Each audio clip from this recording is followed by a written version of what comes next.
ಓಂ ಶ್ರೀ ಗುರುಭ್ಯೋ ನಮಃ. ವಕ್ರತುಂಡ ಮಹಾಕಾಯ ಸೂರ್ಯಕೋಟಿ ಸಮಪ್ರಭ ನಿರ್ವಿಘ್ನಂ ಕುರುಮೇ ದೇವ ಸರ್ವ ಕಾರ್ಯೇಷು ಸರ್ವದ. ಸಮಸ್ತ ಕನ್ನಡ ಪ್ರತಿನಿಧಿ ವಾಹಿನಿ ವೀಕ್ಷಕರಿಗೆ ವಂದನೆಗಳೊಡನೆ ನಿಮ್ಮ ದೇಶಿಕನ್ ಸಂಪತ್ ಕುಮಾರ್.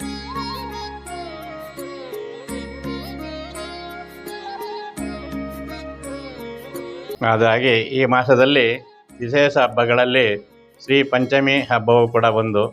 ಮಾಘ ಮಾಸದ ಶುಕ್ಲ ಪಂಚಮಿಯನ್ನು ಶ್ರೀ ಪಂಚಮಿ ಎಂದು ಅಥವಾ ವಸಂತ ಪಂಚಮಿ ಎಂದು ಕರೆಯುತ್ತೇವೆ.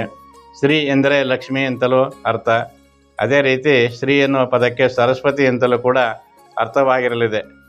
ಬ್ರಹ್ಮದೇವರು ಸೃಷ್ಟಿಯಲ್ಲಿ ಎಲ್ಲ ಜೀವರಾಶಿಗಳನ್ನು ಸೃಷ್ಟಿಸಿ ಸಂತೋಷಭರಿತರಾಗಿ ನೋಡುತ್ತಿರುವಾಗ ಅವರ ಕಣ್ಣಿಂದ ಬಿದ್ದ ಆನಂದ ಬಾಷ್ಪದ 2 ಹನಿ ಕಣ್ಣೀರು ಕೆಳಗಿದ್ದ ವೃಕ್ಷದ ಮೇಲೆ ಬಿದ್ದಾಗ ಆದ ಶಬ್ದದಿಂದ ಸರಸ್ವತಿ ಜನಿಸಲೆಂದು ಆಕೆಯನ್ನು ವಾಗ್ದೇವಿ ಎಂದು ಕರೆಯುತ್ತೇವೆ.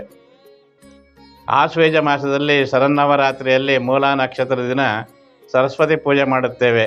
ಆದರೂ ಅದು ಶುಂಭ ನಿಶುಂಭರೆಂಬ ರಾಕ್ಷಸರ ವಧೆಗಾಗಿ ದುರ್ಗಾದೇವಿಯು ಸರಸ್ವತಿ ರೂಪ ಧರಿಸಿ ಅವತರಿಸಿದಳೆಂಬ ನಂಬಿಕೆ.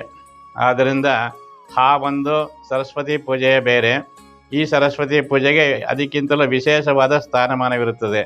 ಈ ಪಂಚಮಿಯು ವಿದ್ಯಾರಂಭ ಎಂಬ ಅಕ್ಷರಾಭ್ಯಾಸಕ್ಕೆ ತುಂಬ ಉತ್ತಮವಾದ ದಿನವಾಗಿದ್ದು, ಅಂದು ಅಕ್ಷರಾಭ್ಯಾಸ ಮಾಡಿಸಿದರೆ ಉನ್ನತ ವಿದ್ಯೆ ದೊರೆಯುತ್ತದೆಂದು ತಿಳಿಯಲಾಗಿದೆ.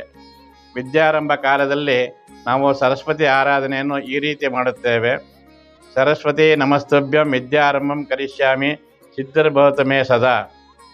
ಅಂದರೆ ಯಾವುದೇ ಒಂದು ಕಾರ್ಯಗಳನ್ನು ಮಾಡುವಾಗ ನಾವು ಮಹಾಗಣಪತಿ ಆರಾಧನೆ ಮಾಡುವ ರೀತಿ ನಾವು ವಿದ್ಯಾರಂಭದ ಕಾಲದಲ್ಲಿ ಸರಸ್ವತಿ ದೇವಿಯನ್ನು ಆರಾಧಿಸುವುದು ಕೂಡ ನಮ್ಮ ಒಂದು ಸಂಪ್ರದಾಯ.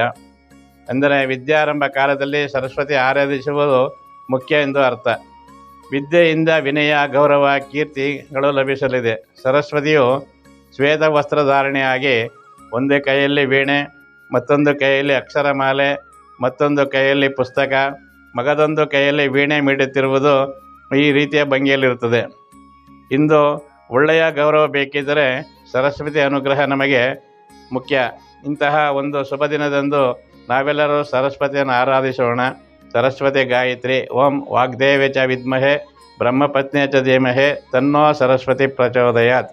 ಅಥವಾ ಈ ಗಾಯತ್ರಿ ಮಂತ್ರವರಲಿಲ್ಲ ಅಂದರೆ ನಾವು ಓಂ ನಮೋ ಸರಸ್ವತಿಯೇ ನಮಃ ಎಂದು ಕೂಡ ಪ್ರಾರ್ಥನೆ ಮಾಡಬಹುದು. ಈ ಕಾರ್ಯಕ್ರಮ ನಿಮಗೆ ಇಷ್ಟವಾಗಿದ್ದಲ್ಲಿ ಲೈಕ್ ಮಾಡಿ, ಶೇರ್ ಮಾಡಿ. ವಂದನೆಗಳು. ಇಂತಿ ನಿಮ್ಮ ದೇಶಿಕರ್ ಸಂಪತ್ ಕುಮಾರ್.